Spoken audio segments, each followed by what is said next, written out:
Kalau korang nak banding-bandingkan, pasti korang bandingkan batu dengan batu lah. Sama ada batu tu licin ke, ada parut ke.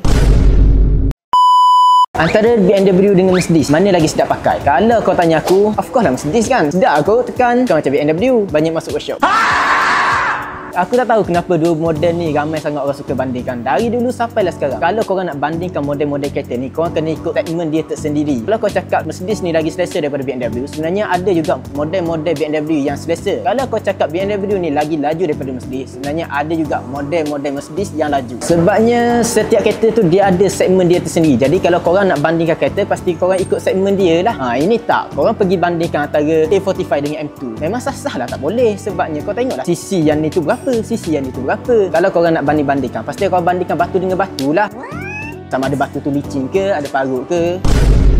Jangan kau pergi bandingkan batu dengan kayu. Lainkan segmen dia tu. Begitu juga dengan kereta. So macam itulah cerita dia. Kalau korang nak bandingkan mana-mana kereta, pastikan kau banding dengan segmen yang betul. Aku tak cakap Mercedes sedap pakai ataupun BMW lagi sedap pakai. Dua-dua sedap pakai. Yang penting korang kalau nak bandingkan, pastikan kau banding dengan segmen yang betul. Okay? So tu saja sedikit perkongsian aku dekat korang. Jadi untuk korang dekat luar sana tu, jika korang ada apa-apa masalah dengan kereta Continental korang, boleh je datang dekat bengkel kami Berhafiran Cyber Jaya dan juga Putrajaya Transmati Auto Base.